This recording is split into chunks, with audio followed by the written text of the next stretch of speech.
보는 순간 수익 파티, 자다가도 떡이 나오는 방송. 안녕하세요, 주식 파티용 TV입니다. 2020년 12월 7일 장마감 이후에 녹화하고 있습니다. 현재 시각 오후 6시 4분이고요. 오늘 종목 설명드리기 전에 간략하게 좀 오늘 종목에 대해서 썸네일에서 다 보셨겠지만 종목에 대해서 좀 설명을 드리면, 요새 이제 증시가 이제 수급이 들어가고 여러 이제 정부 정책이 이제 발동되면서 여러 정책이 쏟아지고 있죠. 그리고 새로운 이제 산업으로의 신재생이라든지 이전에도 있었지만 본격적으로 이제 정책을 좀 쏟아내면서 대기업 쪽에 이전에 이제 못 나갔던 그런 이제 잘 나갔다가 주가 많이 떨어졌던 그런 종목들이 다시 한번 그런 종목들이 힘을 받는 그런 좀 시기가 왔습니다. 그래서 차와 전 장세가 되고 있다, 이렇게 말도 많이 나오고, 지수 상승과 더불어서 일단은 기계라든가 철강이라든가 이런 종목들이 또 상승하는 그런 부분도 있습니다. 아무튼 인프라 투자를 하기 때문에 여러 이제 수혜를 받고 있는 것이고, 그런 이제 대기업이 정책 효과를 받는다면 그 밑에 이제 세분화되어 있는 이제 협력업체죠. 중소기업들은 낙수 효과로 이렇게 좀 수혜를 보는 그런 부분들을 가져가고 있습니다. 어쨌든 오늘 소개시켜 드릴 종목은 바로 대한전선이라는 종목입니다. 001440. 한때 매출이 14조 원을 기록하는 호황도 있었습니다. 국내 전선 업계가 전체 매출이 14조 원을 기록하는 호황도 있었는데요. 일단 지금은 상당히 좀 어려운 상황이죠. 근데 최근에 다시 좀 살아나고 있어요. LS 전선이라든지 KT 서브마린이라든지 대한전선이라든지 업종 자체가 그렇습니다. 근데 이제 대한전선을 가져온 이유는 M&A 관련된 그런 이슈도 있고, 또 이와 더불어서 이제 그 해상풍력에 관한 수혜, 그리고 업계가 지금 계속 꾸준하게 또 정책 수혜를 받으면서 성장을 할 수 있기 때문에 이런 부분에 차별화된 부분이라고 한다면 M&A 부분이겠죠. 그런 부분에 대해서 좀 소개시켜 드리려고 이 대한전선이라는 종목을 가지고 나왔습니다. 일단 투자 포인트 살펴보도록 할 텐데요. 투자 포인트를 살펴보겠습니다. 일단은 최대 주주 IMM 사모펀드 회사입니다. 여기서 이제 지분 75%를 가지고 있는데 매각 절차를 진행 중입니다. 일단 어디서 인수해 갈지는 모르겠습니다만은 시장에서는 LS전선이라고 지금 보고 있는데, 일단은 LS전선은 지금 현재 우리나라 1위예요. 1위인데 일단은 공정위에서 허락을 해줘야 됩니다.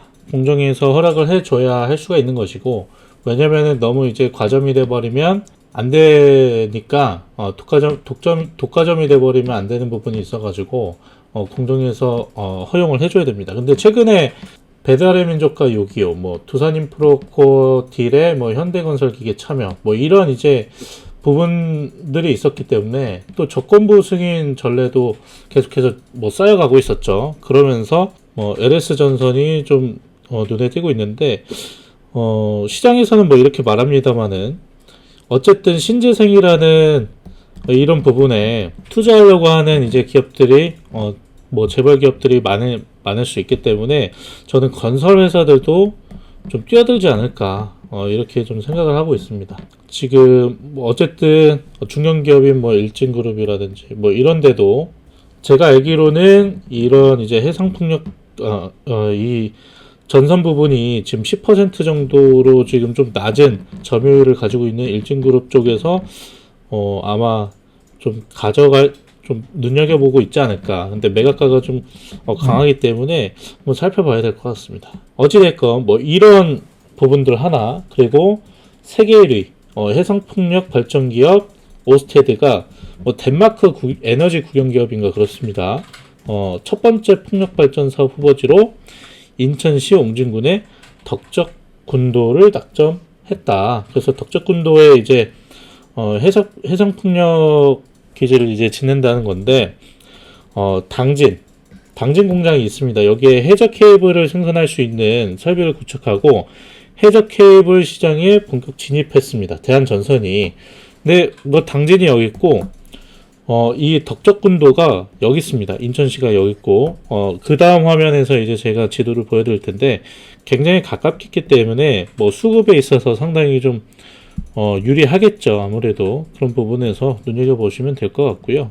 일단은 뭐 이런 부분들은 어찌됐건 중단기적으로 적인 이슈일 거예요. 어찌됐건 뭐 이런 이제 호재거리가 계속해서 나온다라는 것은 업계가 살아나고 있다는 증거 아니겠습니까? 업계가 살아나고 있다 이렇게 보시면 될 것 같아요. 그래서 뭐 계속해서 좋은 이슈도 나오고 외국계에서 굉장히 유명한 에너지 국영기업이 와서 투자를 하는데 가까운 데 있다. 굳이 뭐 대한전선이 되지 않더라도 업계 자체의 호재가 될 수 있는 그런 부분입니다. 어쨌든 수혜를 받을 수 있는 건 대한전선이 될 수 있겠죠. 예, 가까우니까 그만큼 비용이 덜 들잖아요. 그렇죠? 예, 그러면서 대한전선이 수혜를 받을 수 있다. 그리고 대한전선이 좀 매각 절차를 진행 중이라고 했는데 초고압 전력 케이블 제조 기술이라는 거를 가지고 있는데 국가 핵심 기술로 지정이 되어 있습니다. 그래서 그렇기 때문에 회사 자체를 해외 기업에다가 매각하지 못해요. 기술 유출 때문에. 그래서 우리나라에서 가져가야 됩니다. 어쨌든 협상을 하겠죠. 저는 두산솔루스급으로 봐요.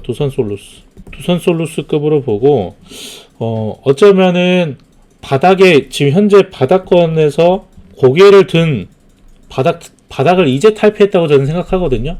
이제 상승을 시작한 종목이라고 생각하기 때문에 상승률은 더 클 수 있다고 봅니다. 그래서 어쨌든 뭐 이런 부분인데 단순히 M&A만 가지고 있다면 불확실성이 컸을 겁니다. 그렇죠? 왜냐면 매출도 안 좋고 어느 것도 업계도 안 좋은데 누가 사고 싶겠어요. 그렇죠? 누구든지 잘 될 회사를 사고 싶은 게 정상 아니겠어요? 코스닥 회사들 보면 껍데기 회사들 주고받고 하는데 그런 것들은 알 수가 없죠. 그쵸? 미공개 정보를 어떻게 합니까? 그쵸?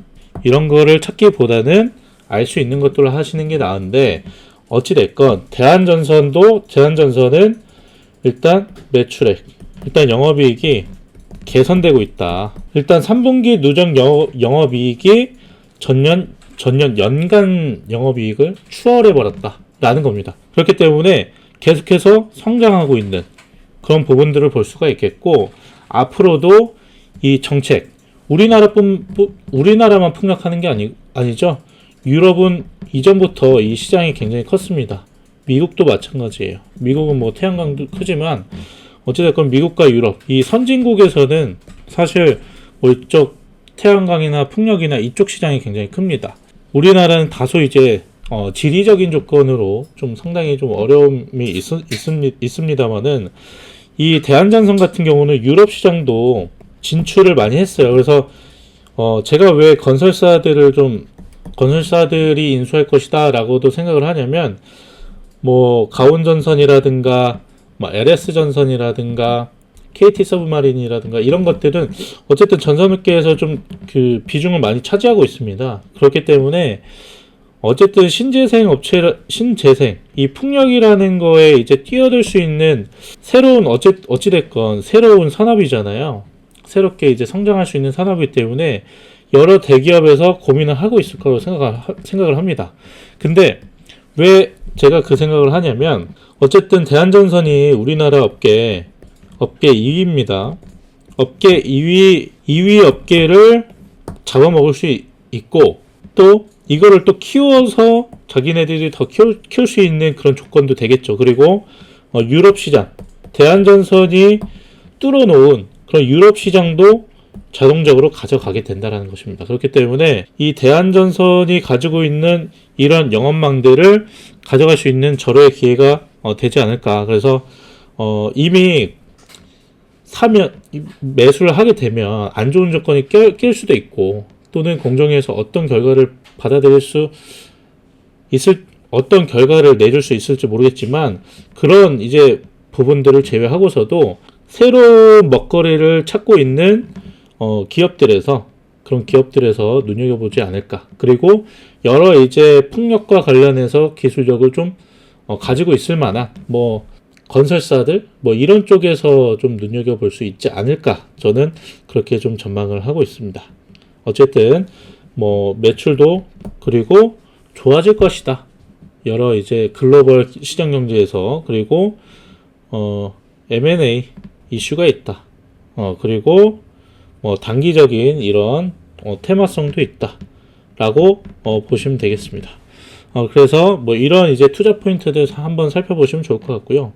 차트 상황 한번 좀 넘어가 보면 일단 일봉 먼저 한번 이거 먼저 지도 먼저 한번 보겠습니다. 일단 덕적도가 여기 있습니다. 인천 옹진군에 이제 속해 있는데 여기 당진시가 있죠. 그렇기 때문에 상당히 뭐 운송하는 데 있어서는 물건을 이제 운송하고 하는 데 있어서는 상당히 좀 유리할 수 있다. 이렇게 보시면 될 것 같습니다. 그리고 일봉 차트 한번 볼게요. 일봉 차트 매각 이슈가 뭐 불거진 데는 뭐 요 시점이라고 보시면 되겠는데 상당히 뭐 이 기금 매수는 연기금이라고 보시면 돼요. 요 연기금 자금이 많이 들어왔다. 그리고 지금 뭐 상한가 올라갔고 많이 올라갔어요. 지금 이 패턴은 제가 이 패턴을 세력 눌림목 패턴에 이제 포착이 된 종목인데 지금 현재 상승을 했기 때문에 좀 놓친 부분이 있지만 언제나 기회는 있거든요. 그래서 상승했다 계속 올라갔으면 사실 못 잡죠. 근데 눌림목을 줬단 말입니다. 근데 여기서 이 빨간색 선 21선 부분에서 다시 한번 씌워줬어요. 충분히 이제 반등을 할 수 있다라는 점으로 저는 생각하고 있고요. 이 부분에서 상한가 부분을 깨지 않고 반등을 줬다라는 것은 뭐 의미가 있고 또 힘이 아직 유지가 충분히 되고 있다. 그리고 단기간에 끝날 만한 종목이 아니라고 봅니다. 어쨌든 이 대한전선이라는 종목이 시가총액이 1조 원이 넘고 코스피 종목이고 그리고 한때는 엄청난 그 대기업의 위상을 떨쳤던 그런 회사이고 우리나라 전선업계 2위인데 그렇죠? 일반 코스닥 업체랑 동일하게 생각하시면 안 됩니다. 그래서 기회 줄 때 눌렸을 때 기회 줄 때 들어갈 수 있는 종목이다. 그리고 이때 상한가 들었을 때 거래량 빠진 거 없고 올라갔다 떨어졌을 때 거래량 없었죠. 쉬어졌죠. 여기서 거래량 빵빵 터져주면서 올라가면서 또 아니면 떨어졌을 때 거래량이 증가한 거 하나도 없습니다. 그렇기 때문에 현재 오늘 반등 준 거는 어느 정도 거래 조정을 준 거는 가격 조정을 준 것은 뭐 일부러 공시효과를 피해 가지고 어쩌고 그러기보다는 자연스러운 현상이라고 그냥 보시면 되겠고요. 왜냐면은 이격이 많이 벌어졌잖아요. 일단은 가격이 많이 올라갔기 때문에 원래 주가는 오르고 내렸다 하는 겁니다. 그렇죠? 일반 그 코스닥의 그 조막손이 움직이는 그런 작은 종목, 껍데기 종목과 비교하시면 안 됩니다. 그래서 요렇게 보시면 되겠습니다. 그래서 현재 충분히 눌림목에 왔으니까 진입하셔도 좋다. 이렇게 보시면 될 것 같고요. 주봉 차트를 한번 보면은 일주일 참았죠. 일주일. 그쵸? 아주 좋습니다. 역배열에서 거래량 증가하면서 정배열로 돌아서자마자 골든크로스 나왔고 지금 정배열 만들면서 급등을 했거든요. 그냥 한 템포 쉬어주면서 이격조를 한다고 보시면 되겠거든요. 그쵸? 어찌됐건 크게 상승하려면 계단식 상승을 해줘야 돼요. 공식 시장 조치 요건 때문에 계속 상승을 할 수가 없습니다. 그쵸? 정지당하고 또 정지당하고 그렇죠? 네, 그렇기 때문에 어찌됐건 일부러 뭐 누가 만지고 그러는 게 아니죠. 자연스러운 현상이라고 보시면 될 것 같아요. 여러 시장 참여자들이 참여하면서 자연스러운 현상입니다. 단기적으로 보는 사람도 있을 것이고 장기적으로 보는 사람도 있겠죠. 어찌됐건 주봉상으로 보면 현재 이 매물대는 돌파했다 이겁니다. 이 박스권 여기서도 한번 올라갔다가 떨어진 다음에 이 가격대도 올라가지 못하고 지금 올라갔다 내려갔다 했는데 강하게 돌파했잖아요. 그쵸? 현재 그렇기 때문에 어디가 지금 현재 지지선으로 형성되어 있냐, 원래 저항을 돌파하면 지지선으로 바뀝니다. 지지선을 이탈하면 이게 저항으로 되는 거예요. 기술적 분석의 기본입니다. 어찌됐 얘 보시면 돌파했죠? 이 가격 라인이 지금 지지선으로 작용을 하는 겁니다. 여기까지는 지금 뭐 1200원대 조금 밑에 한 1900원까지는 지지선이 형성할 수가 있어요. 하지만 그 이상도 닿지 않을 수 있다. 이렇게 보시면 되겠고, 저는 이거는 떨어질 때마다 더 사도 된다라고 생각을 합니다. 어찌됐건 매각 절차 밟을 것이고, 시장 회복되고 있고, 그리고 여러 이제 해상폭력 정책적으로 글로벌 정책적으로 상당히 좋고요. 또 이게 해상폭력 그리고 해적 케이블 같은 경우는 선진국이 왜 또 중요하냐면, 선진국 같은 경우는 노후화된 케이블이 있어요. 노후화된 케이블들이 있습니다. 이게 교체 시기가 도래했습니다. 그렇기 때문에 여러 이제 이번에 매출 낸 것도 유럽이나 중동 쪽에서의 매출이 상당히 좀 컸던 부분이 있거든요. 그래서 그런 부분 참고하시고요. 지금 이제 시작이라고 봅니다. 그래서 눌림목이었을 때 어찌 보면 마지막 기회, 오늘 이후로 가장 싸게 살 수 있는 마지막 기회라고 저는 생각이 되고요. 지금 마지막으로 또 월봉 보죠. 월봉 보시면 여태까지 계속해서 떨어졌는데 지금 월봉이잖아요. 제가 땡겨서 이 정도고요. 월봉 한번 볼게요. 월봉을 보시면 보이지도 않죠? 한때는 71만원 계속 떨어졌습니다. 많이 올라갔습니까? 이제 업황이 회복되고 있습니다. 발목에도 안 왔고요. 제가 생각하기에는 발끝 정도에서 약간 올라온 발톱 정도의 수준이라고 생각되거든요. 요 정도 한번 보시고요. 자, 요렇게 한번 보시고, 저는 뭐 어찌됐건 목표가를 설정해 드려야 되기 때문에 너무 높은 가격은 제가 원래 목표가를 좀 높게 잡는 편입니다. 저도 실제로 이제 거래를 하거나 그렇게 되면 목표가를 굉장히 좀 높게 잡는 편이거든요. 그래서 좀 장기 투자하는 편인데 대응을 이제 하시기가 힘든 분들이 많으시니까 목표가 2,000원 정도까지만 일단 보시고 추후에 좀 더 높여가는 식으로 이렇게 가시면 좋을 것 같고요. 손절가는 없습니다. 떨어졌을 때 더 사시면 되겠고요. 이런 종목은 단기로 보기보다는 최소한 중장기 이상이라는 말은 뭐예요? 물려서 길게 보라는 게 아니고요. 크게 가져갈 수 있다. 이렇게 보시면 될 것 같습니다. 그래서 오늘 대한전선 요 정도 설명드리고 궁금한 거 있으시면은 대한전선에 대해서 궁금하다 그러시면 아래 댓글에다가 여기 아래 있죠? 영상 아래 보시면 댓글 있습니다. 댓글 달아주시면 제가 추가적인 궁금하신 점에 대해서는 제가 궁금한 점에 대해서 추가적인 코멘트 해드리고요. 영상이 도움이 되셨다면 좋아요와 구독, 알람 설정까지 이렇게 눌러주시면 감사드리겠습니다. 저는 오늘 여기서 물러가 보도록 하겠습니다. 감사합니다.